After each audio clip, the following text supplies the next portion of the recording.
Bismillahirrahmanirrahim. Assalamualaikum warahmatullahi taala wabarakatuh.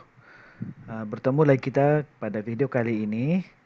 Okey, video kali ini kita akan melihat ataupun kita akan menguasai teknik menjawab bagi soalan pengajaran ayat dan hadis.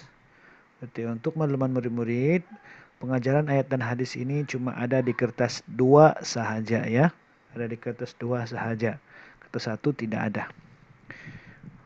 Baiklah. Dan kata tugas soalan bagi pengajaran ayat dan hadis ini ialah terangkan. Okay, terangkan pengajaran ayat di atas. Ataupun contoh lain lagi soalan, terangkan pengajaran hadis di atas. Okay, biasanya dia akan minta 2 pengajaran. Okay. Kita tengok teknik menjawab soalan pengajaran ni. Okay, jawapan mesti ada pikah. Pikah tu apa? Pi yang pertama ini ialah pendahuluan. Yang kedua ialah isi. Yang ketiga kata hubung. Yang keempat H ialah huraian. Okay, kita tengok.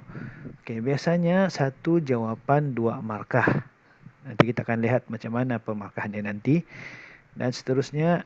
Dan semestinya soalan terangkan seperti mana yang saya terangkan dalam video sebelum ini, bahawa soalan terangkan mesti jawab dalam bentuk point. Okey, mesti dalam point. Okey. Seterusnya kita tengok apa itu pikah. Seperti mana saya sebut tadi, P ialah pendahuluan. Okey, pendahuluan murid sangat digalakkan untuk menggunakan kita hendaklah, kita perlulah, kita sewajarnya. Wajib ditulis pendahuluan. Sekiranya murid-murid tidak menulis pendahuluan, secara automatik jawapan salah dan tidak akan mendapat markah sama sekali.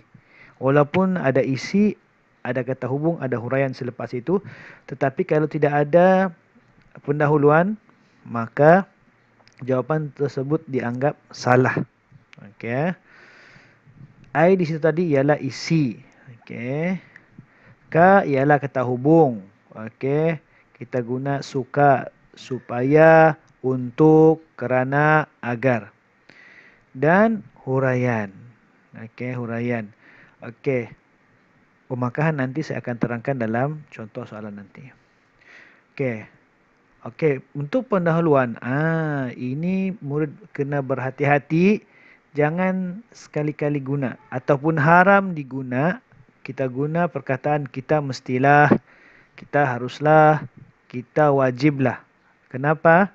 Sebab perkataan-perkataan itu mestilah, haruslah, wajiblah takut membawa maksud hukum. Jadi kita kena berhati-hati.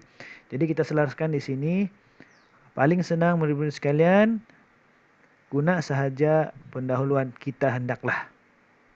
Asal jumpa soalan pengajaran ayat atau hadis, guna pendahuluan kita hendaklah. Tidak perlu lagi guna perkataan-perkataan yang lain. Okay, ingat ni baik-baik yang murid-murid sekalian. Takut jawapan dalam skema nanti dibagi salah, rugi kita. Okey, rugi ya. Okey. Terangkan 2 pengajaran. Ini contoh soalan. Terangkan 2 pengajaran ayat, 4 markah. Okey, seperti biasa isi soalan mesti ditulis. 2 pengajaran ayat ialah pendahuluan kita hendaklah. Ini saya terangkan macam mana dikatakan pendahuluan. Okey, kita hendaklah. Isi sentiasa berbuat baik sesama kita.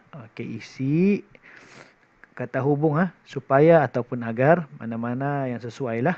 Dan huraian, kehidupan diberkati Allah Subhanahu wa taala. Okey, murid-murid sekalian, ini cuma saya terangkan apa itu pendahuluan, apa itu isi, apa itu kata hubung atau huraian. Tapi jangan jawab macam dalam exam pula ya, murid-murid sekalian. Tidak boleh. Tidak boleh pula jawab begini.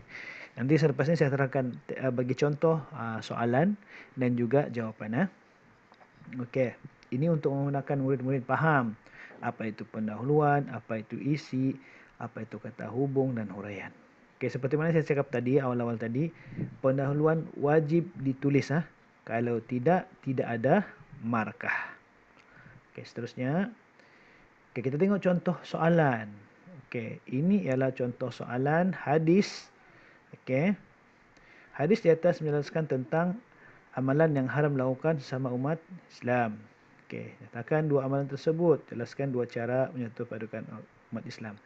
Okey, murid-murid yang dirahmati Allah sekalian, sebenarnya dalam soalan ini hadis ya.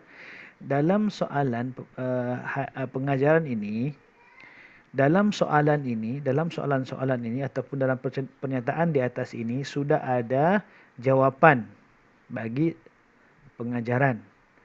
Dan kebiasaannya di soalan nombor 2 dia akan ada jawapan dia. Kita tengok mana satu jawapan dia.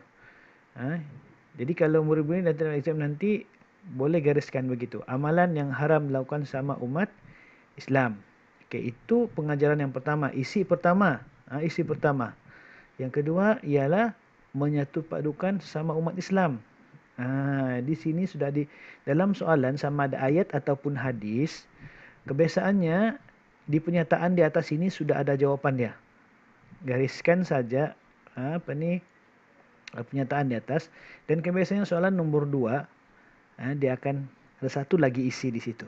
Okey, kita akan tengok soalan yang lain nanti. Kita tengok dulu jawapannya.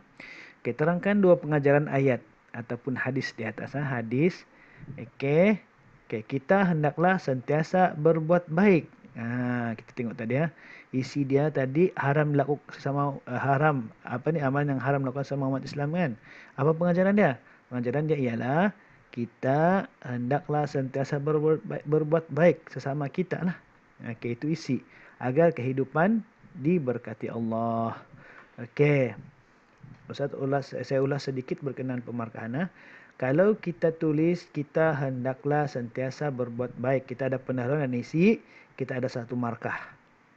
Okey, kalau kita ada pendahuluan, isi dan huraian, kita akan dapat 2 markah.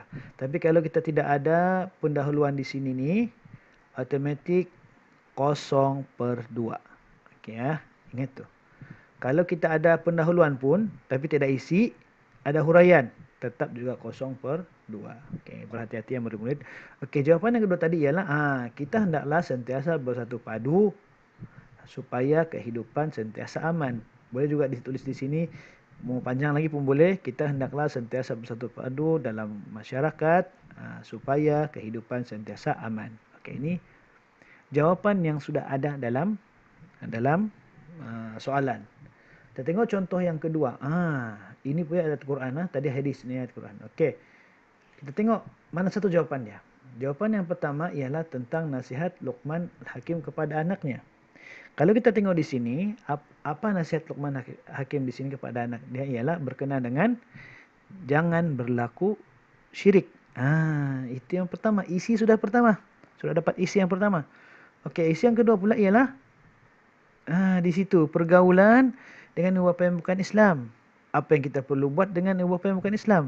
Kita kena hormati mereka. Hormat. Sudah isi yang nombor 2. Okey, kita tengok jawapannya. Okey. Seterusnya, okey, kita hendaklah menjauhi perkara syirik agar kehidupan diberkati Allah. Jawapan sudah ada dalam soalan tadi. Okey. Kemudian yang kedua ialah kita hendaklah sentiasa menghormati ibu bapa yang berlainan agama.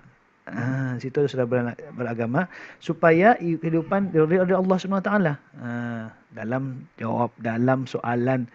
Dalam soalan pun sudah ada jawapan. Jadi begitulah murid-murid sekalian. Biasanya saya ulang sekali lagi sebelum akhir ni, biasanya dalam ayat Al-Quran ataupun hadis, biasanya di pernyataan sudah ada isi yang pertama. Kemudian yang kedua, kebiasaannya isi yang kedua dalam soalan nombor 2. Okey, apapun, murid kena mengolah sedikitlah. Jangan pula ditulis dalam dalam jawapan kita hendaklah mengikuti nasihat Luqman Al-Hakim kepada anaknya agar apa nasihat itu? Bagi isi dia. Okey, kalau di sini dalam konteks ayat ini ialah syirik. Okey, yang ini pergaulan kepada ibu bapa. Ini kena menghormatilah. Okey, itu cara kita menjawab soalan pengajaran. Okey, jadi setakat itu sahaja teknik kita menjawab soalan pengajaran ayat ataupun hadis dalam kertas 2 ya, dalam kertas 2. Jadi semoga bermanfaat, amalkan apa yang saya sebutkan tadi. Mudah-mudahan semoga murid-murid dapat menjawab dengan baik soalan pengajaran ini dalam peperiksaan akan datang ini. Wabillahi taufiq wal hidayah. Wassalamualaikum warahmatullahi taala wabarakatuh.